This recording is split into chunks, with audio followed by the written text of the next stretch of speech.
Ndiogou Diène.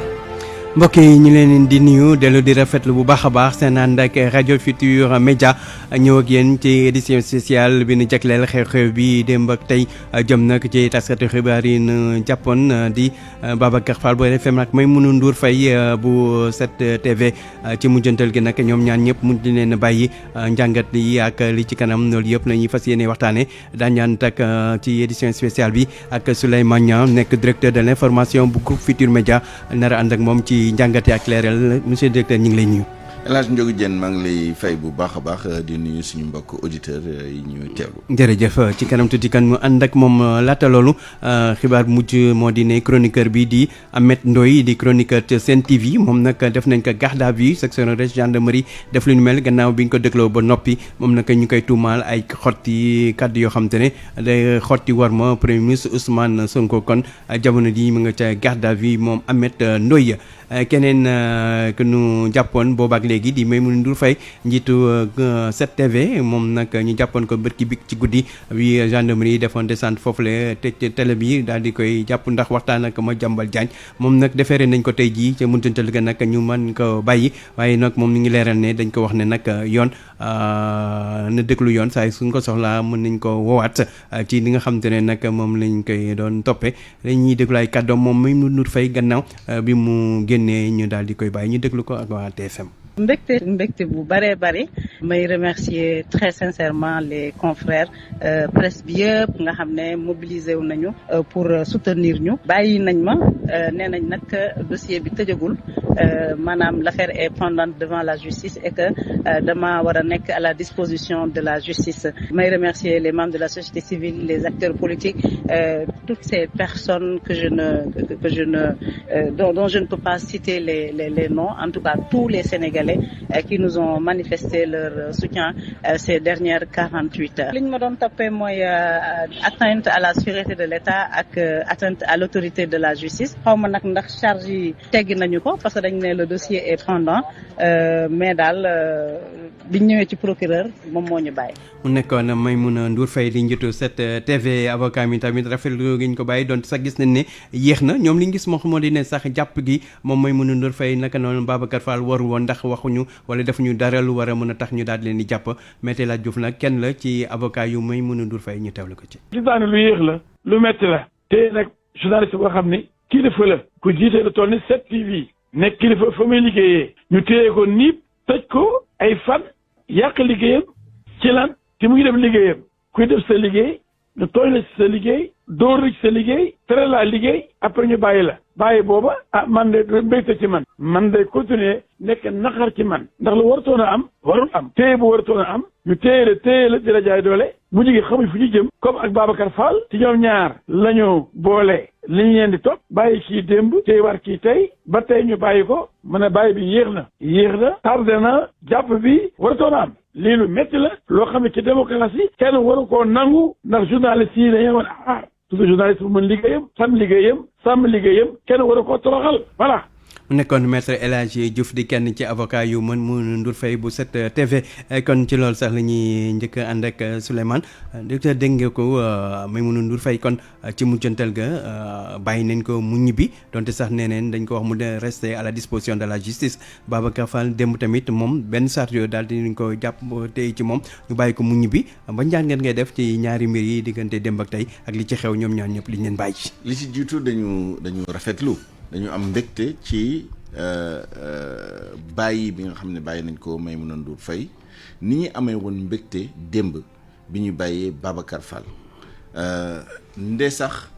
mën nañ jàpp ni benn mbir la parce que kii dafa diffuser en direct benn entretien ni ko média di defee presque tous les jours kii dañoo njortoon ni dafa parce que daf ko annoncé ne day diffuser benn interview boo xam ne dañ ko enregistré ba pare am na ñu ne sax tàmbali woon nañ ko ba pare ñu arrêté ko waaye bu nekkee ni ki nga xam ne dafa diffuser ba pare bàyyi nga ko quelle que soit raison yu tax nga bàyyi ko amaana xel mën na jàpp ni keneen ki ndee sax bu dee même racine bi la waaye mën nañ jàpp ni deux procédures différentes la et que en matière pénale mënoo wax ni da ngay jaxase ñaari et cetera mais xel mën na jàpp ni bu nekkee ni bàyyi nañ Babacar Fall quelle que soit la raison pour laquelle ñu bàyyi ko xel mënoon na jàpp ni Maïmouna Ndour Faye mënuñu ko woon tamit téye wala waruñu ko woon téye te donc lu baax la ñu bàyyi ko d'autant plus que li taxoon ñu jàpp leen ñoom ñaan ñëpp wala bokk ñu convoqué leen di leen laaj ay laaj sous le contrôle du procureur de la République moom mooy que ni wax dëgg yàlla liggéey normal journaliste moom mooy am na koo xam ne dafa xëj na li muy wax li amal na population bi intérêt te am na intérêt général c'est-à-dire am na njëriñ opinion bi ak ñi war a xam y compris la justice dégg wala am ay éléments mais surtout opinion bi ñun bu ñuy liggéey lu ñu justice liggéey lu ñu président de la République liggéey lu ñu on travaille pour la société sénégalaise avec la prétention yàqin ne ñun li ñuy def li pour intérêt général la bu ñu jëlijee xibaar jox ko nit ñi dañoo njort ni xibaar boobu amal na nit ñi njëriñ ci nii wala ci nele moo tax li ñuy même li ñuy tuddee journaliste yi taskat xibaar colporteur man d'accord uma ci dafa am un travail sérieux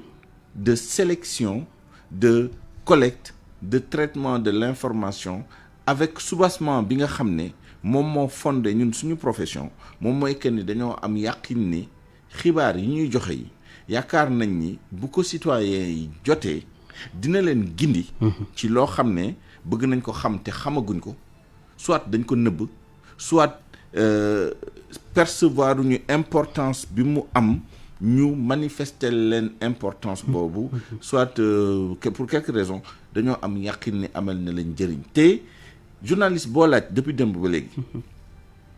y compris ñoo xam ne sax dañ leen di estampiller dañoo ànd ak côté pouvoir ñoom ñëpp dañ naan buñ ko amoon Madiambal Diagne dañ koy teg dañ koy interviewer pas pour leur propre plaisir parce que bu dee sa propre plaisir mën nga jël sa téléphone woo Madiambal ngeen waxante lu leen neex dina la gindi sa curiosité dinañ ko satisfaire et cetera boo ko defee yëgle ko ça veut dire da nga yaakaar ni am na coow lu am dégg nga ci ñii accusé nañu ki ñii accusé am nañu occasion jox ko parole mu wax bu boobaa ñun journaliste digne de ce nom boo fi tegoon day def la même chose tout ça pour dire quoi il y avait pas de quoi fouetter un chat d'autant plus que xoolal lu tax ñu ñëw jàppale même kii yi ñu visé yi atteinte à la sûreté de l'État atteinte à l'autorité de la justice ça veut dire quoi ça veut dire que justice décidé na ni kii dañoo def mandat d'arrêt international pour ñu delloo ko la procédure est en cours et puis kenn jàpp ko ba léegi sax am inculpé wuñ ko ba fii nii amul dara luñ ko loolu mooy lan loolu évidemment la justice est dans son rôle mën na sax le procureur jàpp ni effectivement dañ médias yi respecté wuñu lii respecté wuñu la et cetera pour renseigner wu mën na lancer une procédure mais encore une fois liberté d'expression bi nga xam ne moom moo ëmb liberté de presse moom moo sut fuuf yi ñuy indil nii bon maintenant dire que atteinte à la sûreté de l'État et cetera je trouve que c'est exagéré par rapport ak li xew nii heureusement procureur ci boppam amaana boo gisee mu bàyyi leen ñu dem soit gëm na ni eggul foofu wala boog bëgg indi dal ak dal dem leen même bu nekkee damay continuer di enquêter dinaa ko def te du aaju ngeen ñëw fii ñu leen di téye dem leen ngeen def seen liggéey amaana xool leen bu ngeen def seen liggéey aussi ngeen bàyyi xel am ngeen ay liberté am ngeen yéen li ngeen xam ne moom ngeen di yóotu ci seen liggéey waaye bàyyi leen xel lii ak lii ak lii en tout cas au total on est très content vraiment am nañ mbégte lool ñaari dossier yëpp mu mujjee ci ñu teggi loxo ci suñu journalistes yi nga xam ne ñoo doon def liggéey bi bon malheureusement y a Ahmed Ndoye chroniqueur qui est chroniqueur mais au-delà de la liberté de presse c'est la liberté d'expression qui est peut-être un peu sous menace et que il faudrait que ñu am discernement dans le traitement des cas comme ça. nañ ñëwaat ak yow Souleymane laataal dañuy ànd ak Moustapha Cissé secrétaire général bu SYNPICS di syndicat bi mu taskatu xibaar yi ci Sénégal Moustapha ñu ngi lay nuyu. maa leen di fay Ndiogou. Maimouna Ndour Faye mujjantal gi bàyyi nañ ko naka noonu tam démb Babacar Fall bu RFM naka ngeen gisee dogal yooyu jëm ci bàyyi ñaar taskatu xibaar yi nga xam te ne yoon mi ngi leen doon topp. waaw di nuyuwaale également Souleymane parce que démb pratiquement toute la journée ñooy yendu. Moustapha maa lay fay bu baax a nañ baax donte nag xam naa ni metti woon na yàggoon na ñëpp sonoon nañ. mais au finish yàlla def na liggéey. di rafetlu tamit libération Maimouna Ndour Faye bi. di wax rek pratiquement am na loo xam ni Souleymane sax daf ko wax man damay jàpp toujours ci responsabilité nit ki. am na yoo xam ni c'est du ressort de l'État. ak yoo xam ne c'est du ressort du professionnel. par exemple du journaliste. bu fekkente ni coow li dafa toll fii tey te li tax sax sawaratuma di ci wax parce que dama bëgg ñu dépassé ko man dama jàpp ni instant yi presse bi mën na lu raw li lu ëpp li ngi séentu feneen parce que li depuis une année ci lii lañ nekk chaque jour ñu jàpp leen journaliste ñu def bloc def communiqué def rassemblement après dem négocier après ñu bàyyi ko suba sa la même procédure la même procédure se renouvelle léegi c'est quoi le problème nga dugg ci code de la presse nga dem article 5 mu am fu mu restreindre journaliste bi comme quoi bu fekkee li muy def amul incitation à la violence ak diffusion de fausses nouvelles ñëpp sur 1000 personnes 500 yi interprété ko favorablement aux journalistes yeneen 500 yi ne non journaliste dafa fauté nga demaat article 11 mu couvrir journaliste bi complètement que am na droit wuti information fu mu nekk pour mettre ko ci devant ses lecteurs ou bien ñu mu intéressé waaw léegi 2 articles am 1000 interprétations qu'est-ce qu'il y a lieu de faire maintenant il faut que ñu toog en notre sein toog nangu waxtaan entre ñun d'accord ni lii mooy suñu liggéey te lépp loo gis c'est bien encadré parce que ay hommes ak des femmes valeureux ñoo toogoon bind code de la presse biñ koy bind xëy na peut-être obsolète na parce que c'est dépassé ça am na yéen ci dépassé mais n'empêche ñi qui sont tous de nos capacités mun nañ toog réfléchir convoquer l'intelligence collective ku nekk wax ñu yem ci standard yi état bi mënul jommal kenn tant que ñu nekk ci république li ci kaw gars yi dinañ ko fa wax buñ demee nag bu voté loi pour accès droit d'accès sur l'information quel que soit li ko mu encadré ça veut dire que les gens font des pas un pas en avant un pas en arrière c'est à nous d'apprécier mais war nañ mënuñu en notre sein ba nga xam ne tey bu fekkente ne tel journaliste moo voté wala tel journaliste dafa nekk ci benn journal bi au moins ñu da nga nekk ci tirer entre nous parce que ça nous fragilise mooy ñàkk juboo diggante taskatu xibaar yi xam naa loolu dinañ ci dellu si lu bëri ci waxtaan wi ñàkk juboo goo xam te ne am na fës ci presse bi laata loolu dañuy wax ci front pour la défense de la liberté de presse di kuréelu bees ngeen taxawal ay SYNPICS ak ay convention des jeunes reporters ay CAP tey jii ngeen prévoiroon ab sit-in ca buntu 7TV ak ay yeneen i action loolu ak situation bu bees bi bàyyi ngeen ni bàyyi Maimouna ak Babacar Fall yéen a ngi ci ba léegi wala da ngeen koy teg ci suuf. waaw bàyyi duñ ko parce que ba fi ma toll nii bu ñu nekk en concertation pour l'instant dañ décidé maintenir ko amaguñu beneen avis contraire donc dañuy jàpp ne war na mën a nekk léegi nag loolu front bi c'est vrai dugg na mais boo xoolee SYNPICS ci loolu mos a nekk te loolu mooy rôle mais dinañ ci waxtaan après xool naka la ñuy redéfinir barrières yi ak naka la ñuy redéfinir ku ci nekk sa priorité ak sa domaine de prédilection mais daal boo fi ñu ma toll nii bàyyeeguñu manifestation bi parce que il est très bon ñu toog di daje manifestation day tax bu ñu dajee ku nekk wax xëy na ci contradiction dinañu mën a am lu ñu tënk foofu loo xam ni beneen yoon dinañu permettre ñu dépasser situation yi parce que di ko revivre tout le temps bés ñuy rabaisser rek mu nekk 2025 di vivre situation yi jàpp journaliste mal mën a yóbbu alors que boo convoqué mu ñëw wala peut-être journaliste am xëy na bu waxul woon lii du ci fekk loolu yëpp foog ñu toog nangu accepter ñun entre nous ñu toog waxtaan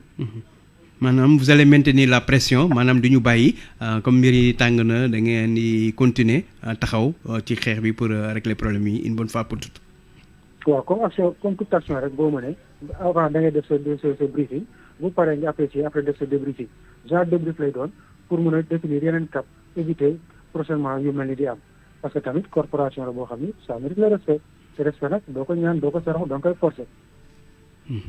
jërëjëf Moustapha Cissé ñu ngi koy sant koy gërëm mu nekkoon Moustapha Cissé di secrétaire général bu SYNPICS dégg nañ ko nee neen seen manifestation yi ñu prévoiroon ba léegi ñu ngi ci en attendant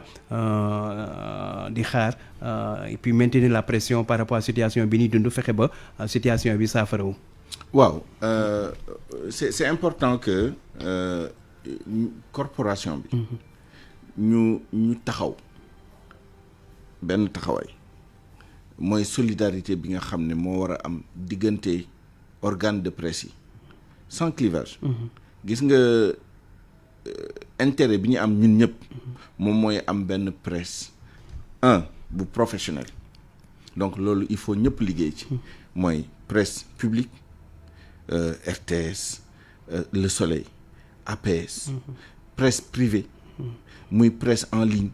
muy presse traditionnelle si tant est que clivage boobu am un sens réel. mais Souleymane si côté boobu sax bu njëkk ba c'était presse publique presse privée concurrence mais léegi pro ak anti la. anti pouvoir pro pouvoir dafa mel ni mbiri sax dafa soppeeku dootul public privé pro ak anti la léegi. yeneen ligne de fracture ñoom ñoo ñëw mais loolu du une particularité du secteur de la presse boo seetloo secteur boo jël. ligne de fracture yooyu dafa ñëw dugg ci biir administration bi am na ligne de fracture yooyu ñi nga xam ne xëy na ci beneen système dañoo jàppoon ni ñoom ñooy les perdants ñoom ñooy les parias tey jii day am genre revanche donc da ngeen bokk ci ñun wala bokk leen ci ñun bokkoon ngeen ci xeex bokkuloo leen ci xeex nga dem dans le secteur par exemple privé da nga ko ci gis ba ci société civile donc c'est pas étonnant que dans la presse aussi mu am ces lignes de fracture yi nga xam ne situation actuelle bi moo ko indi nga gis ñoo xam ne démb dafa am benn incident c'est la première fois que j'en parle du incident sax pour man c'était juste un avatar comme ça dama taxaw commissariat central comme ñu ñëpp ñu fa taxawee woon pour marquer notre présence notre solidarité active parce que taxawuñu kese dañ doon dugg ci biir j'en profite pour saluer vraiment l'accueil la courtoisie biñ ñoo accueillir foofu yaatal ñu may ñu dans le respect des règles yi am foofu mais ñu yaatal ñu vraiment mais ma taxaw benn moment am benn waay bu ñëw taxaw ak benn femme maa ngi ko dégg muy naan waaw toog muy dox bi moo jeex ci réew mi nii et cetera mais alors intérieurement sa première réaction day nekk une réaction d'ailleurs de choc de surprise da lay metti moom da lay metti mais après je me suis automatiquement ressaisi pour deux raisons parce que je me suis dit mais ñun nu ñu amee droit ñëw taxaw fii di marquer suñu solidarité à notre confrère Babacar Fall kii noonu la amee droit en tant que citoyen bu nekkee d'accordul mu ñëw taxaw fii et c'est heureux que mu mën a ñëw taxaw exprimer wu am na keneen koo xam ne il s'est exprimé plus bruyamment mais loolu mooy Sénégal ñëw na yuuxu suñu kaw non et cetera exprimer moom fu mu bokk fu mu féetee même bu nekkee ni lu muy yaakaar ni moo am ñun jàpp nañ ni amul.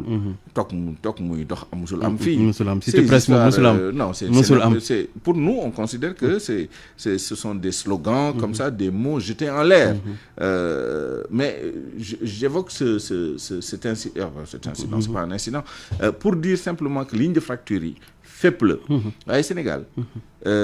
mais presse moom ñu booloo moo leen gën a arrangé que ñu ñàkk juboo ñi jaar fii boobaa dañ yomb daaneel l'idéal moo doon ñu jéem a booloo défendre seen intérêt. nekk benn su ma si mënee wax lu gàtt rek faut pas rêver. du ñu am unanimité. dina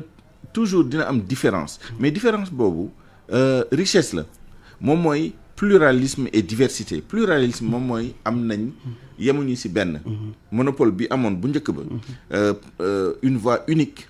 moom mooy les médias de l'État loolu amatul donc pluralisme am nañ public am nañ privé am nañ communautaire am nañ en ligne am nañ et cetera donc am nañ pluralité mais pluralité doyul parce que bu pluralité amee te ñëpp di wax la même chose. muy safaan muy lii neex nit ñi loolu tamit baaxul. dañu am pluralité ba pare am diversité. c'est-à-dire des points de vue différents. waaye socle de base bi. ñoo ko war a bokk.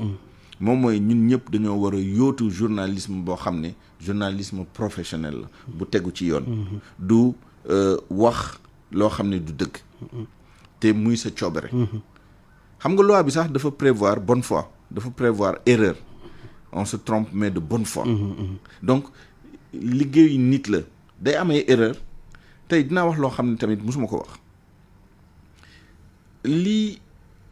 Pastef li si gën a bëri lu ñu opposé groupe Futur Média bokk na ci benn titre boo xam ne dañ ko defoon il y a quelques années ci l'affaire Tullow Oil. Pour la première fois je vais en parler. Ousmane Sonko. loolu bu mu amee ça a fait l'objet d'une discussion interne sans concession. mais loolu suñu pootu biir la. et pourtant tey jii ba tey am na ñoo xam ne gëm nañ ni buñ koy bind. loolu dëgg la ba tey ñii ñu ngi koy gëm. am na ñoo xam ne ñun suñu biir wax nañ ni waaw dëgg la wala du dëgg ñun gëm nañ ni ñun bu ñu liggéey dañ koy awale ci yenn yoon yi mais admettons. mais est-ce que li ñu joxe comme ay éléments ay facsimilés et cetera est-ce que c'est sérieux est-ce que c'est rigoureusement professionnel. le débat s'est posé en interne. c'est mais loolu pour potum biir la. du loo xam ne dañ koy génne ni leen nii la demee mais complot ça n'existe pas. Ousmane Sonko moo ko gën a xam. Ousmane Sonko bi mu ñëwee di visiter groupe Futur Média ba ñu recevoir ko foofu. am na loo xam ne dañ ko waxtaanee ci biir bureau. il faut lui reconnaître la franchise de son propos. bi mu ñëwee wax na la mooy xarma yàlla bi wax na la moo ko naqari. wax na aussi reconnaître na li nga xam ne gëm na ni moom mooy une partie boo xam ne moom gëm na ni lii lu baax la ci biir groupe bi mais bu mu génnee. et c'est ça mon propos. moom balaa muy génne déjà ci biir bureau bi wax nañu te man xam naa ni fii bëri naa fi ay soppi ci biir kër gi. ay waa Pastef am na ci. comme ni mu amee fépp d'ailleurs fépp la am na ci firnde bu leer firnde bu leer ay nit ñu bëri ñoo xam ne won nañ ko cofeel bu ñu am ci moom bokk bu ñu bokk ci moom lu mu doon ak gëm bi ñu gëm ay promesse am ay engagement am sa ligne politique. donc cette théorie du complot vous êtes un groupe c'est n'importe quoi c'est n'importe quoi c'est du rêve. pour dire quoi pour dire que mën nañu am ay wuute ci ni ñu gisee actualité ni ñu traiter information et cetera mais socle de base bi moom mooy def liggéey bi selon les normes professionnelles selon les exigences éthiques et déontologiques te loolu nag bu sooxee fenn xam nañ fu mu sooxee firnde bi mooy démb rek gis nga fii ay information désinformation bu ñu waxee ñu yuuxu nag vous désinformer et cetera la vérité c'est qu'on donne des informations yoo xam ne dans une société comme ni ñu koy waxee de post-vérité nga xam ne dëgg léegi dafa nasaxaay complètement bu dëgg ñëwee day nekk fen ñëw bëgg nekk dëgg situation boobu lañ nekk waaye nag presse bi du ñu changer donc socle de solidarité bi c'est le professionnalisme l'éthique et la déontologie li si des si nag nit ñi mën nañu wuute léegi nag buñ leneen ñëwee këf ñu féewale ñu suñu biir gàcce dina am ëllëg. et puis ñoo ci perte sax ñoo ci perte suñu biir non seulement en crédibilité ñu ñooy perte en ressources ñu ñooy perte en force en influence te bu ëllëgee tamit voilà dañu gën a tas rek mais man gëm naa ni la vraie presse sénégalaise qui n'a jamais quitté ce pays là ñu ngi ci loolu démb am nañ fi réunion boo xam ne wane na ni ñi nga xam ne journalisme moo leen tax a jóg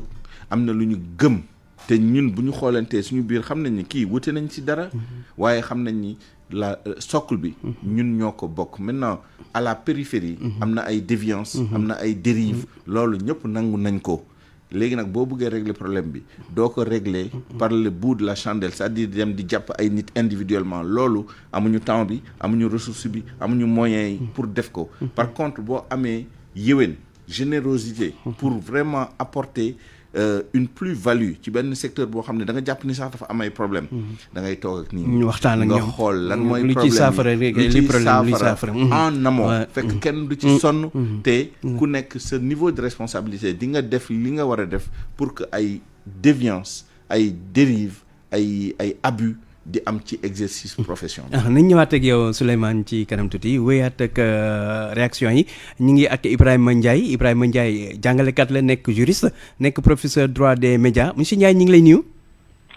El Hadj maa ngi leen di fay bu baax a baax. jërëjëf ndem bërki di biik ak démb li xew mooy interview boo xam te ne Madiambal Diagne moo ko def moom nekk jamono ji sous le coup d'un mandat d'arrêt international lancé par l'État du Sénégal nekk France Maïmouna Ndour Faye am ko ci télém ñu koy teg ñu dagg ko gendarme yi ñëw coupé signal bi démb tamit Babacar Fall am ko waxtaan wi tamit dem ba yegg wante après ñu ñëw woolu ko de sous prétexte que koo xam te ne fugitif la waruñu ko mën a jox kàddu looy leeral ci wàllum yoon lu ñu wax ci loolu koo xamante ne mandat d'arrêt dafa tegu ci kawam est-ce que day signifier ne warul wax ci rajo warul wax ci télé kenn war ko interviewer. Rapidement damay wax ne loolu tëddewul noonu déjà parce que wax dafa nekk droit moo tax noppi aussi nekk droit nit ki ci boppam bu ñu koy arrêté dañu koy wax ni ko vous avez le droit de garder le silence donc droit la malgré donc situation bi mu nekk ku ñuy arrêté léegi nag bu fekkente ne ki nga xamante ne moom dafa nekk ci liberté parce que Madiambal luñ ci munti wax mu ngi libre di wax di dem di dellu siwaat maanaam nekkuñu def ko mandat de dépôt journaliste yi nga tudd léegi ni muy Babacar ak Maïmouna Ndour ñu fekk ko ci biir prison bi mu nekk mandat de dépôt ñu wax ak moom loolu dañ koy aaye Babacar fekkuñu ko mu nekk garde à vue ñu fekkuñu Madiambal mu nekk garde à vue ñu fexe ba waxloo ko ci biir garde à vue bi fekkuñu ko mu nekk tribunal ci bureau ci service su parquet ou bien mu nekk ci box des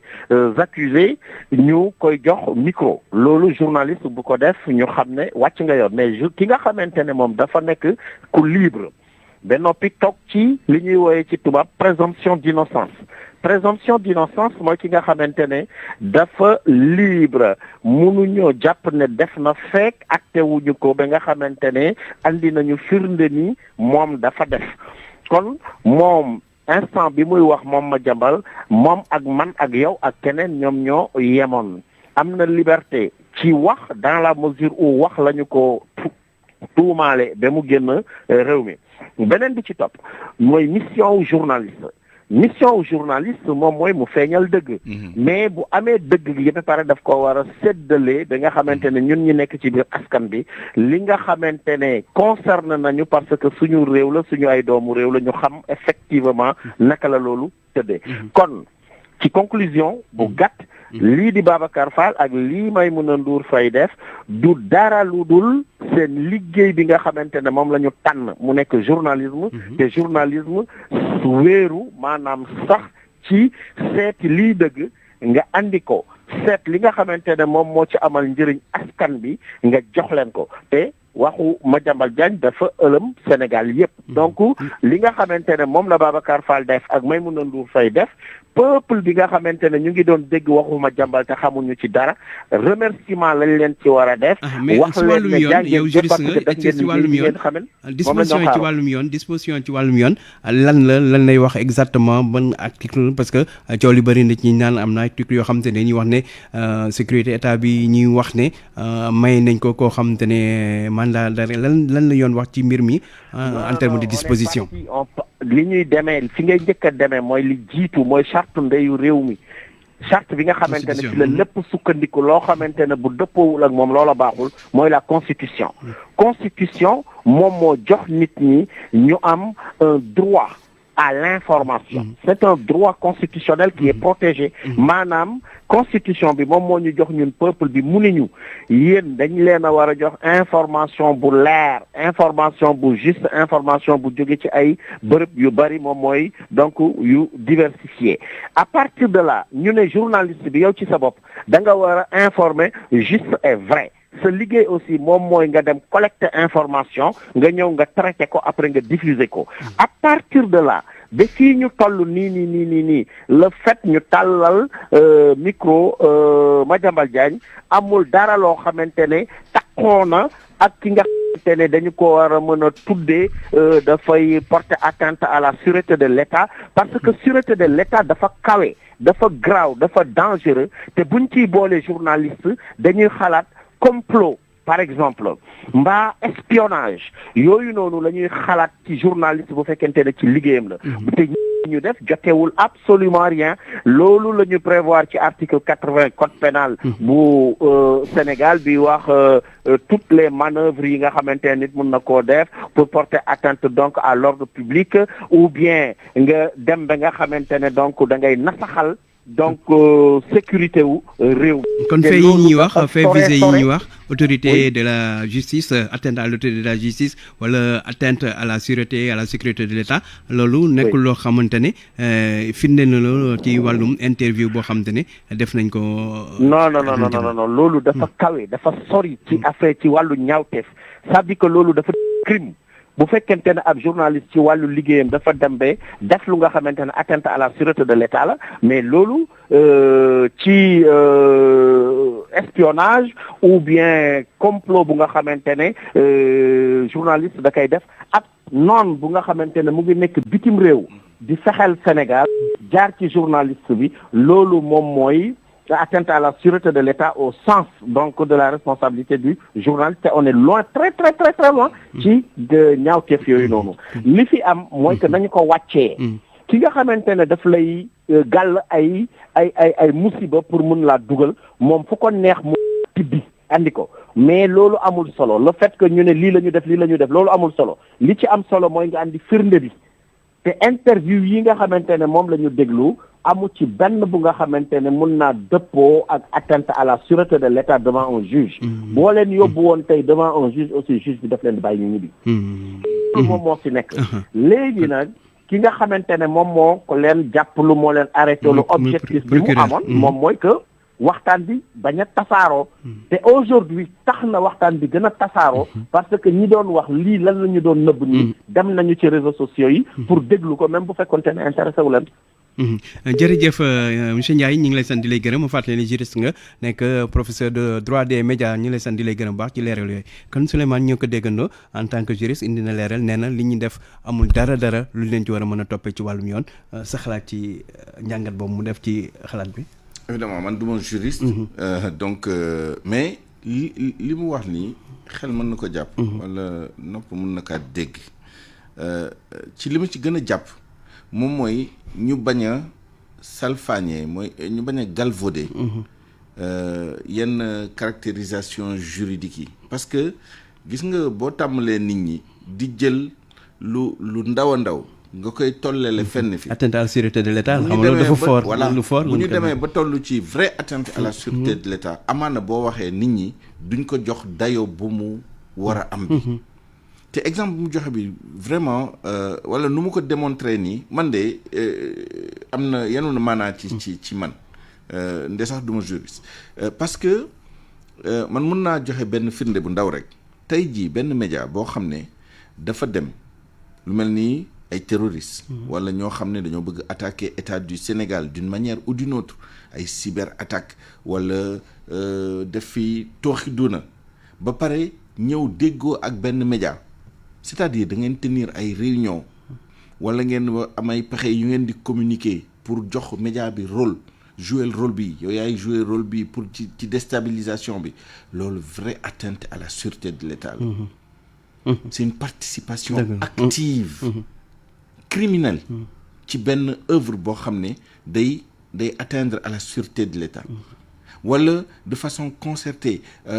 waxante ak ma jambal kaa ñi def nii waaw da ngay ñëw si ñun boo waxee léegi loolu dina am impact bi léegi bu ñu defee nii ñun dinañ leen ci loolu complot la loolu mën nga wax atteinte à l'autorité de la justice wala kaa ñu dimbali la pour que nga discréditer état bi juge bi wala et cetera loolu amu fi li fi am et c'est pour ça que c'est important nit ñi xam nan la nit ñi di liggéeyee les gens dañu am ay fantasme dañuy yaakaar ni par exemple je sors de notre groupe ma jël beneen groupe lambda dañuy yaakaar ni dafa am benn patron amaana am na fu mu ama man musuma liggéey ci lu am loolu te man fépp fu ma mus a liggéeyee sama carrière je suis heureux maa ngi sant yàlla mu boole ma ay professionnels yoo xam ne bu ñu waxee tey potum biir des réunions tendues yoo xam ne yi les gens sont tellement jaloux de leur liberté éditoriale. Journalistes sénégalais, les vrais journalistes dignes de ce nom, et il y en a des milliers et des milliers. Duñu nangu ku leen di joxoñ fu ñu xool léegi nag évidemment des journalistes qui n'en sont pas dans des organes de presse qui n'en sont pas loolu am na loolu am na ku nekk parfois la ngay dund yaakaar ne moom la ñëpp di dund atte bokk atte ala ko mbir yi demeewul fantasme pour des réalités loolu amul fenn groupe boo xam ne patron bi wala ki ko moom day yeewu tous les jours jël téléphone am dalal leen ma ci kii dugg leen fii amaana am na groupe yoo xam ne xëj na même buñ koy def sax duñ ko defee noonu xëj na am na ay subtilité yi koy defal ak yooyu pression yi jaar du ma ne amul mais man li ma dund mooy tous les jours ce qui se dit dans le 7 heures ce qui se dit dans le 12 heures dans le 8 heures dans le 13 heures dans le 16h30 dans le 18 heures de 21 heures 22 heures minuit amul kenn ku ci en tout cas fii man xam naa fi bu baax a baax te fu ma mës a liggéey yëpp noonu la mës a demee les gens prennent leur fantasme pour des réalités léegi nag amaana booy wax nit ñi dara dafa nekk ci yow booy ñaaw njort ci nit ñi amaana da nga wóoluwul sa bopp ci loolu y a des journalistes professionnels beaucoup la majorité l'écrasante majorité des journalistes professionnels dignes de ce nom ici dañoo professionnel kenn du leen forcer en tout cas lii monsieur Ndiaye wax lu yanu maanaal fii complot amu fi interview moo fi am te interview bi lu ko indi moom mooy mënoon na doon ma jàmbal mënoon na doon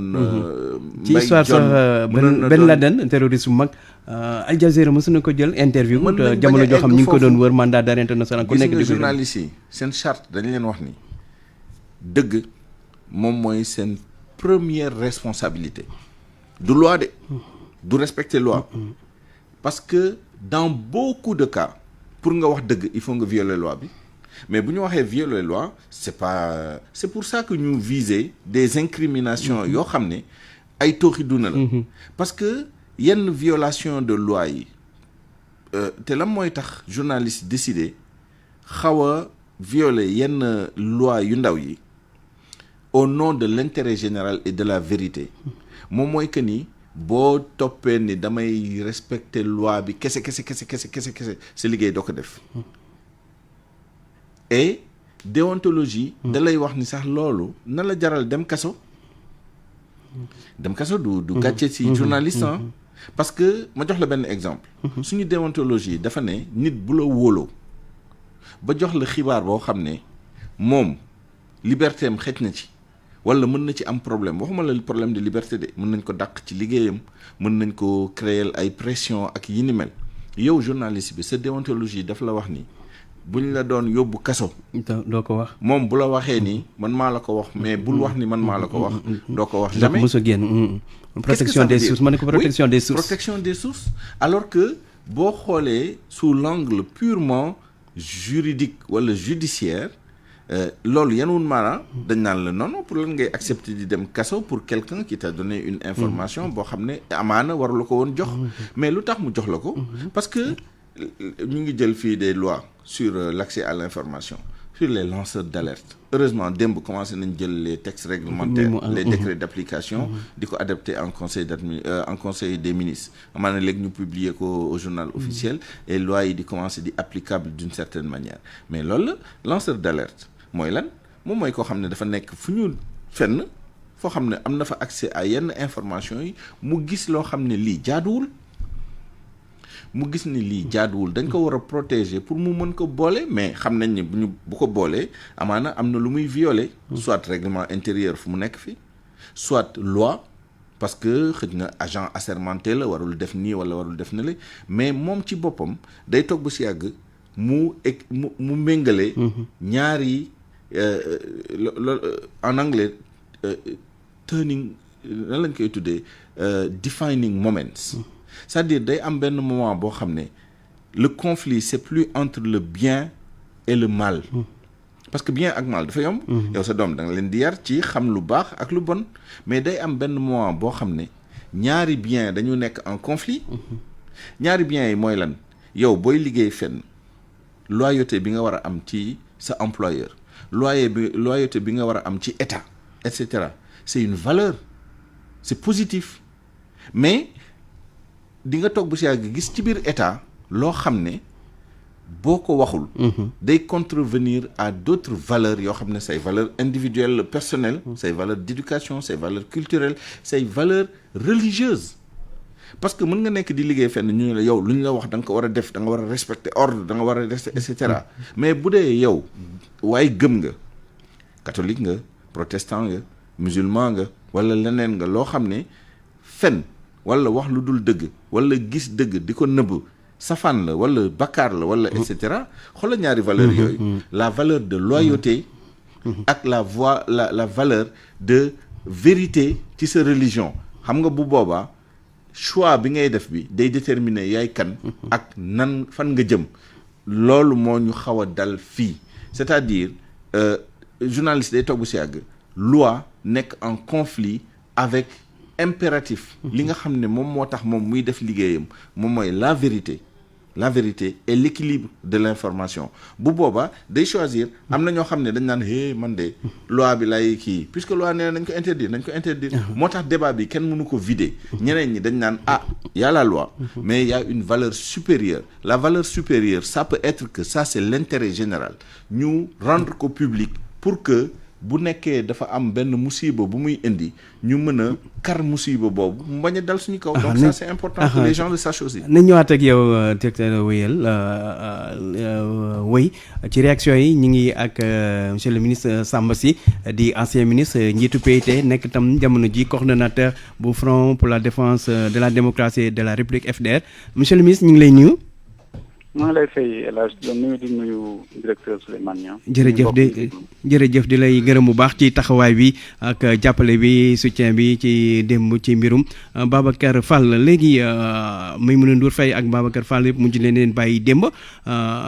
mën si naa jot ne li nga xamante ne mooy wàllum liberté de la presse dina bokk ci seen manifestation bi nga xamante ne waa FDR nan ngeen ko amal suba ci àjjuma ji 31 octobre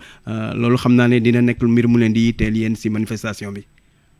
waaw xam nga El Hadj yaa ngi naan soutien Babacar ak soxna Maïmouna Ndour Faye waaye wax dëgg yàlla fu soutien amee tam suñu bopp la ñuy soutenir gis nga mbiru liberté ngeen di wax maanaam sañ-sañ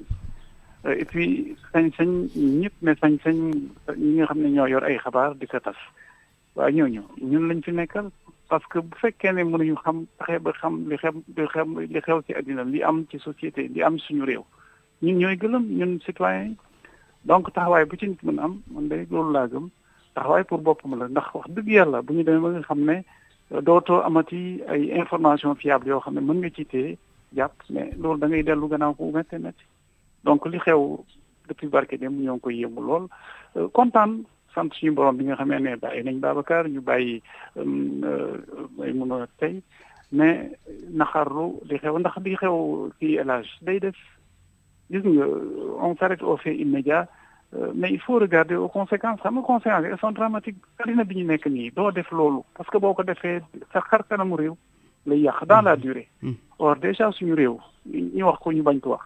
léegi genre repoussoir la li fi am wax dëgg yàlla boo en termes de gradation en tout cas li waruloon am lu fa donc njiit daal man jàpp naa ne am na loo xam ne war na ko am mooy li ma xabaabal baaxul ci njiit. mais bu ñu xatal taskatu xibaar aussi du lu bees ci Sénégal jamonoy Macky Sall aussi gisoon nañ ko loolu dafa mel ni moom aada la fi nguur gu ñëw rek jàpp taskati xibaar yi di leen di noot ak bu ñu xatal loolu lu fi yàgg la.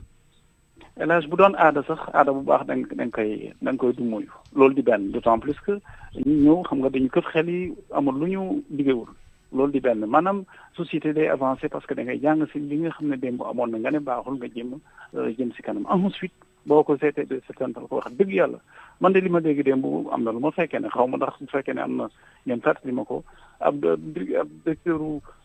organe bu mel ni seen bos boobu nga ñëw tàkki ay loxoom mel ni yow ki nga nekkal dafa yor ay loo xam ne day gaañ ñun ñegee boo kiw nga génne ko noonu ak ni ñu ko décrire bu dee noonu la demee loolu moom la am xaw na ma yem de loolu ki may mun a directrice la kii la yooyu journaliste waaye jigéen la ci guddi ci jigéen nga pamti ko yenn pamti ak li ci feeñ yëpp bu doon am day man peut-être que sama mémoire dafa xaw a vacillé tuuti moo tax donc outrance daal maanaam xabaabal ak ñàkk xam baaxul suñuy jiite il faut que ñu xoolaat li ñuy def suñu xar kanamu réew dañ nekk di yàq nañ ko nag de manière fondamentale lii dafa nekk rek benn lu bees loo xam ne dafa teg li ñu nekkat ensuite presse bi au fond agression bu mu subir bii dafa nekk manifestation dernière mais depuis gars yi exemple loo gis dañu bëgg vraiment ñëw njatt organes yi ba xibaar yi ba ñuy génn man nag li ma jàpp ne li gën a simple mooy nit loo xam ne da ngay ragal mu siiw ndax da nga ragal ne bu siiwee du la jëriñ da nga la waaye fexeel ba mu am je veux dire que bu fekkente ne man am na loo xam ne def naa ko defuwul naa jàpp ne li gën a yomb mooy nga ñàkk ko def plutôt nga naan kenn du ko fi waxee addina bi ñu nekk nii boo demee dal si ñii dal si ñee ne du ngeen ko waxee mais day gën a surtout réseaux sociaux yi léegi ak ni mu yombeeg yoon noonu bu la neexee nga def sa live ak yoon noonu génne ko surtout ñu génne ko ci ay anam yoo xam ne peut-être du yi gën yéen mais da ngeen jàng naka la ñuy tase xibaar naka lañ koy defee naka la koy dañ koy sàmmee xool ko saytu ko ba xam ndax wér na wérul mais loolu yëpp boo ñëwee dal ci ñi nga xam ne loolu mooy seen liggéey d'abord inventé ñenn ñoo xam ne wax dëgg yàlla mooy loolu nga naan ñooy lay waxal ensuite nga créer ay boulevard yoo xam ne ñeneen ñooy wax feebar ñu wax mais da ngay gaañ ñëpp donc opinion nationale bi ku ci taxaw am leen na xadi vis-à-vis de dal ci Babacar moo la si may mën a dëgg la c'est humain ñu ngi leen di masawu mais nañu jàpp ne suñu bopp dañ ko defal. léegi monsieur le ministre pour suba la manifestation bi ndax jot ngeen autorisation wala yéenay xaar ba léegi. xam nga tam am na benn pratique bu xaw a yàgg loolu tam yaa ngi ko jàpp naa ci élément de rupture yoo loo am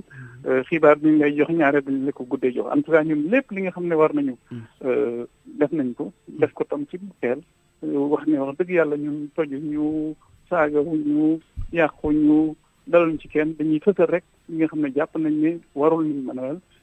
bëgg Sénégal yi ñu am espace boo xam ne nañ ko waxee li nga xam ne moo nekk seen xol te nag ñu wax ko fësal ko si anam yooyu moo gën ñuy bàyyi marmette bi ñu kubéer bi ñu tëj ko ba mu ëpp nga xam ne lu nekk mën na ci. kon yéen a ngi xaar ba léegi autorisation. waaw si li ma yëg je dois dire avouer nag man xam nga xaw naa sori foofu seen fi ngeen nekk si biir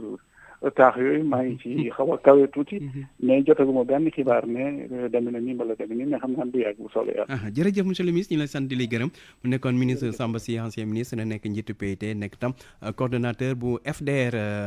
ñu gërëm ko wëy ànd ak madame le ministre Zahra Iyane Thiam nekkoon fi ministre bokk ci nouvelle responsabilité bu Amadou Ba premier ministre moom tamit sant ko gërëm ko ci taxawaay bi démb nekk ak ñun ñëpp ci suba ba ngoon ñu lay sant di lay gërëm madame ministre gannaaw bi la nuyoo. jërëjëf Diogo man tamit maa ngi leen di nuyu directeur ak mboolem ñi leen di déglu damay bamtuwaat rek kàddu yi ministre Samba Sy wax léegi nga xam ne ku ñu naw la ci jëfam ak taxawaayam ci réew mi li mu ne lu waay def rek sa bopp nga ko defal ndax koo xam ne da lay jëriñ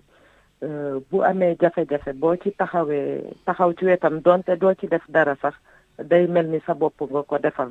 kon ñu ngi leen di massaw ndax ñi ñu jàppoon muy Maimouna Ndour ak Babacar Fall ña nga woon ci biir du ñàkk sonn nañ fa waaye jàpp naa ne yéen ñi ne woon ci biti yéen a gënoon sonn yéen tamit seen taxawaay rafet na ñu ngi leen di jaajëfal bu baax a baax. mbir mi nu mujjee est-ce que wanewul ne jot na tamit ñëpp taxaw que ça soit presse bi waaye tamit ñëpp ñoo xamante ne démocratie jox na leen taxaw pour liberté yi défendre liberté yi li mujj mooy mbirum chroniqueur bi di Ameth Ndoye nga xamante ne garde à vue lañ ko def jamono ji gannaaw kàddu yu mu yëkkati ci premier ministre est-ce que loolu wanewul ne foog ñëpp lu ci askan wi mbir mi du rek presse bi waaye ñëpp la soxal waaye liberté d'expression moo nekk en danger. waaw loolu ñëpp la soxal xam nga Ameth Ndoye boo ko téye tey suba nga jàppaat keneen ginnaaw suba nga jàppaat keneen man jàpp naa ne amul njëriñ ndax jàpp boo xam ne tegu ko ci lu wér mooy liñ doon wax ci sartu réew mi ak yoon li mu maye boo jàppee nit ki xanaa nga xaawi suturaam toroxal ko waaye danga koy bàyyi moo tax sànq honorable député sama frère Thierno Alassane Sall mi ngi naan sama sœur mi ngi wax na presse bi na président de la république dajeeg presse bi mais loolu dafa war a am ndax xam nga Olof Njaay moo naan boo xamatul fa nga jëm da ngay taxaw baa nga dellu ginnaaw mbaa nga laajte moo tax man jàpp naa ne dafa war a toog ak patron yi ak diffuseurs yi ndax comme moom bi mu ñëwee ba léegi yéen a ngi sàkk pour gis ko te ñun li ñu gis wax dëgg yàlla du lu ñu dalal boo koy natt rek ci diggante nit ak nit nga xam ne yow ñi ngi bundu xataal presse bi ci wàllu convention yi ñi ngi leen di bundu xataal ci wàllu publicité bi ñu ngi leen di bundu xataal ci wàllu sponsoring bi ak ci yeneen war ngeen a nekk ak waru leen nekk nii ngeen war a taxawee ak nee ngeen war a taxawee te ñëpp xam nañ ne presse li tax muy mën a fonctionner di def liggéeyu mucc ayib di waxal nit ñi di leen gindi pour mu mën ko bokk na ci yooyu nga xam ne da koy am ngir mën a fonctionner te terewul loolu lépp biñ leen ko tegee ba léegi mais fu gouvernement bi amee activité ngeen dem teew fu premier ministre amee activité ngeen gëm teew gëm naa ne seen daje bu rëy bii ñuy wax dañ koy woote ci weer bii di ñëw kenn du leen fa jiitu parce que vous êtes une presse professionnelle maanaam seen liggéey da ngeen ko teg ci yoon du ma ne nag amul ay gàkk-gàkk mais gàkk-gàkk bu amul woon kon du ngeen doon ay nit comme demee na noonu nag yéen dañu war a toog ak yéen waxtaan ak yéen surtout que mais famille yu bëri am nañ ci ay tolof-tolof gis nañ ci ñu ñàkk seen i liggéey ñoo xam ne seen i njaboot tasaaroo nañ mais nguur gi état bi su fekkee ne mënatuñu aar nit ñi su fekkee ne mënatuñu leen def ci environnement bu ñuy ànd ak seen xel ñu mën a liggéey tranquillement bu ñu mënatul loolu lu ñuy mën jërëjëf moo tax ma ne sànq ci fi may daanalee solidarité boobu parce que koo xam ne mi ngi lay fexeel di la gontal di la bëccëgal di la guddeel fokk nga doon aw say boo bëggee du la mën def dara moo tax ñu doon ñaan vraiment ngeen tamit mën a xoolaat loolu gis naa ci waxtaan yu am solo ñu ngi leen di ñaanal suñu bopp suñu borom daal delloo ci dal ak jàmm ci réew mi jërëjëf ndax ci la lépp xaj jërëjëf madame la ministre Zahra Iyane Thiam ñu koy sant di koy gërëm ànd ak keneen di Thierno Alassane Sall di député ci Assemblée nationale nekk tam njiitu parti bi di République des valeurs honorable député ñu ngi lay nuyu maa ngi lay fay bu baax El Hadj Ndiogou di nuyu Souleymane directeur bi nga toogal jërëjëf mboolem auditeurs groupe Futurs Médias di la santam te taxawaay bi démb nekk ak ñun fële commissariat ba ci ngoon gi lépp taxaw bi gis nañ ko ci taxawaay bi ak jàppale bi léegi lu jëm ci wàllum relation presse pouvoir madame Zahra Iyane Thiam mi ngi ko wax ne jot na nguur gi fexe nu muy dajee ak taskatu xibaar yi su ko defee ñu xool naka la ñuy dépasser situation yi nga xam te ni ñu ngi koy dund bi nguur gi ñëwee ba léegi lu ëpp at ak genn wàll naka la ñuy def ba juboo am diggante presse bi ak pouvoir bi ñuy jiite réew mi jamono ji. waaw comme ni ko ministre Samba si waxee rek taxawaay bi du ngir yéen kese waaye pour ñun ñi ñëpp défendre suñu liberté ak suñu droit parce que droit à une presse libre et plurielle suñu droit la muy droit peuple sénégalais te yéen loolu ngeen fi nekkee may fàttali nag presse mooy quatrième pouvoir comme ni ma koy waxee démb ba léegi bu doon dañuy xaar ci presse muy wax li neex ci gouvernement rek amatul raison d'exister maanaam presse dafa war a feeñal li nga xam ne dafay nekk njëriñu askan bi te gouvernement bi bëggul mu fekk parce que gouvernement bu ne am na yoo xam ne da koy làq askan bi bëggul askan wi yëg ko ci yoo xam ne amaana dëppoowul ak yoon wala dëppoowul ak intérêt réew mi te moom du ko feeñal assemblée du ko feeñal donc presse moo koy feeñal donc presse nekkatul rek démocratie am na benn tànk bu am solo bu ñu dam maintenant dama jàpp ci projet wu Pastef la faagaagal presse ba ñu ñëwee li ñu njëkk a def mooy nii dañuy defaat de l'ordre xool ñan ñoo am këyit yu leer ak këyit yu leerul ci jamono joo xam ne ak réseaux sociaux yi li doon askanu àdduna yëpp li ñu bëgg mooy ku nekk foo toll nga mën a wax sa xalaat foofu la gën a yendee ndax réseaux sociaux yeeg yooyu ñoom ñu bëgg a gën a delloo nit ñi ci année 60 yi nga xam ne tàngi Senghor ak yooyu nga xam ne bala ngay wax gouvernement bi ne yow am nga droit wax wala am wax loolu mooy lu njëkk ñaareel bi gis ngeen ni ñuy doxalee maison de presse ci impôt yeeg ci wàllum subvention yi nga xam ne dañ koy woote assemblée nationale gouvernement bi moomu ko Sonko moomu ko Diomaye moomu ko askan wi moo ko nattal presse ndax loolu important bu presse bi joué ci démocratie ak leneen ak sécurité réew mi ak dalu réew mi donc loolu bu fekkee ni président Diomaye gis na ko jéemu ci dara jéemul dara ngir RTS bi nga xam ne dañ doon joytu saa yu ne musul nekk pluriel ñoom tey ñu nommé directeur général RTS nommé conseil d'administration bi dem ba fay recruter ay militants au passé man dama jàpp seen projet mooy am une presse aux ordres moo tax li ñuy def démb ça s'inscrit dans cette dynamique et le premier acte yooyu mooy résistance moo tax may saluer lu Babacar Fall def gannaaw liggéey bu am solo bu Maïmouna Ndour def moom xamoon na ni bu invité Madiambal gannaaw ba ñu téye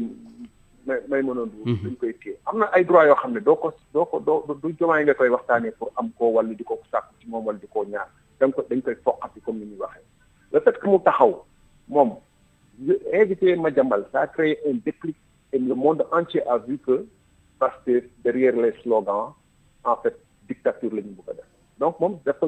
li mu gëm dëgg mu jaral ko bakkanam mooy ni dama gën presse libre indépendante du ma ci xaar Sonko may na ci droit du ma xaar Diomaye may na ci droit du ma xaar procureur may na ci droit sama droit fondamental la te droit fondamental dañ koy foqati loolu la Babacar taxal génn et loolu ça a créé plus pour l'avancée de la démocratie, pour la liberté de la presse, pour la réaffirmation du droit de la presse à exister, que toutes les théories qu'on peut faire et que toutes les rencontres qu'on peut faire. Parce que bu ko deful woon gis naa ci journalistes yi ñu commencé woon yox-yoxi di tiit di naan oui peut-être que sax Maïmouna Ndour warul woon invité Madiambal nangam sangam donc am na benn peur boo xam ne benn tiitaange boo xam ne ñu ngi ko commencé woon di xëpp ci presse. tey ku mel ni Babacar taxaw na ne leen bu leen tiit bu leen ragal yoon fii la man loolu laa gëm yow gëwuma ay waxtaan ak Diomaye ak Sonko bu waxtaan jotee nag peut-être plus tard ñoom bu ñu rendre compte su may daanelee nga may ma mooy intellectuel gis nga toog ba xaar ba élection jot ñu gis ay floraison de ay kuréel yoo xam ne dañuy dajale ay intellectuel ay docteurs en ceci ay société civile ay pétitionnaires ñu naan droit de parce que amatuñu yaakaar ci nguur gi amatuñu dara la ñuy xaar pour ñu nana leen wala ñu teg leen loolu dafa ñaaw dañu seetlu ni intellectuel dañu war a wax tam ba muy teel mën ko wax ba na wax tam ba muy teel ñu dégg leen wala ñu bàyyi ba daay ba tàkkul ñu soog a jug waaw mais bàyyi ba nga xam ne lépp sotti na yëpp a ngi ci dans la rue ngay commencé di dox di dem di def ay couloir loolu dafa ñaaw quoi ana intellectuel surtout ci contexte Mali bi nga xam ne mais tey bii ñu war a vigilant. voilà jërëjëf honorable ñu lay sant di lay gërëm mu nekkoon Thierno Alassane Sall député njiitu parti bi di RV kon Souleymane ngir tëj rek wàllum relation presse à pouvoir Thierno Alassane moom li mu gis moo di ne waxtaan muñ te am ndaxte dafa gis ne nguur gi fi nekk ñoom li ñu gëm mooy faagaagal presse bi ak tamit indi leen i jafe-jafe. contrairement sax yaa mu gis ne moom waxtaan war na mën a am ci diggante ñaari wàll yi ndaxte tamit kenn mënul dem bàyyi sa morom yow ci wàllu woowu loo ci wax ba njàngat nga ci def ci naka la ñu mën a fexe daal ba ñaari wàll yi juboo bon kenn mënul dàq complètement waxtaan ci réew après waxtaan dafa am bu dee waxtaan boo xam ne dialogue de sourds la ça ne sert à rien te effectivement boo analyser situation bi tey leerul parce que tamit wax ji bëri na est-ce que à tous les niveaux du pouvoir nit ñi dañoo nekk dans les mêmes dispositions apparemment non parce que su ma nee à tous les niveaux de pouvoir da ngay jóge ca kaw ci président de la République jaar ca premier ministre jaar ci ministre bi nga xam ne moom lañ dénk secteur bi muy ministre de la communication et de l'économie numérique je pense des télécommunications jaar ci le régulateur CNRA pour l'audiovisuel bizarrement ñoom CNRA coow li yëpp dem ba léegi li am ay taskati xibaar ñu jàpp télé yi ñu tëj ak yooyu kenn déggu leen ci mu nekk loo xam ne doy waar officiellement non après maintenant d'autres formes de communication mais officiellement non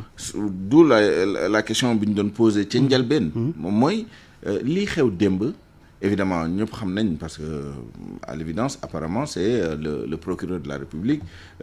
qui s'est autosaisi wala qui a été saisi et qui a fait li mu doon def li et voilà pourquoi ils n'ont pas visé les délits de presse enfin les délits de presse dans le sens où bu nekkoon dafa nekk yenn yi la ñu visé CNRA daf ci am yoon bu ñu ko ci génnee tu es obligé nga dem seeti leneen lu dul ay da ngeen violer seen cahier des charges da ngeen et cetera parce que loolu CNRA moom moo ci am yoon l'un explique l'autre en tout cas pour revenir sur le dialogue des sourds ça ne sert à rien moom mooy ay nit ñoo xam ne seen mébét yëpp moom mooy faagaagal la kooku amoo lay waxtaan ak moom dañ lay forcer sax ci ay rapport de force bien que j'aime pas trop mais dafa am rapport de force naturel bu am diggante média ak pouvoir bu ñu waxtaan nag c'est dans le respect des impératifs des contraintes de chacun c'est-à-dire média bu toogee ci table bi day xam ne nguur gi moom préoccupation moom mooy la paix sociale la sécurité de l'État moom mooy évidemment moom action ñu mettre ko en valeur et cetera ñun xam nañ loolu tey jii bu ñu toogoon di waxtaan da ngay xam loolu ci côté bële nga xool aussi ñoom tam ñu xam ñii seen liggéey moom mooy ñun du wax lu ñu neex au contraire parfois ñu def lu baax sax xëj na au lieu que ñu gis lu baax li matagul la ñu gën a gis loolu moom mooy seen contrainte gannaaw ñoom xam nañ ñun xam nañ leen nañu xool nan lañ mën a pas liggéey ensemble mais dëkkandoo nekkandoo ci même espace bi ku nekk dans le respect de l'autre ba pare nag ñu xool ñun li ñuy def yëpp nan la mën a jëriñee réew mi donc c'est pas à exclure mais franchement une audience pour une audience aller pour se faire laminer pour se faire humilier par des gens qui vont t'accuser de tous les maux donc dans la chaîne de commandement ci ministre bi laa yemoon ci autorité de régulation bi mais ci tous les acteurs de l'écosystème TDS mii di dindi ay chaîne di leen yokkaat ci TNT bi sur quelle base voilà pourquoi il y a cette confusion bi indi lëndëm ci xelu nit ñi parce que day am benn partie boo xam ne da ngay gis la partie vraiment judiciaire le procureur et cetera la police judiciaire et tout d'un autre côté tu vois benn dimension boo xam ne c'est plus administratif alors que ci njëlbeen doo xam est-ce que c'est le ministre de la communication est-ce que ñu ngi wax CNRA ministère de la communication dégg nañ leen ci dégg ñu leen ci donc or le ministère de la communication les gouverneurs les préfets les sous-préfets ñooñu ñooy administration bi léegi l'autorité de régulation est un organe autonome moom régulation la ñu wax c'est l'État régulateur donc indépendant des différentes parties malheureusement il y a une confusion qui fait que indépendance boobu amul donc il faut clarifier toutes ces choses tey jii bu ñu toogee war a waxtaan c'est sur la base d'un cahier de charges précis qu'est-ce qu'on veut est-ce qu'on a déjà la même vision que ni la liberté de presse la liberté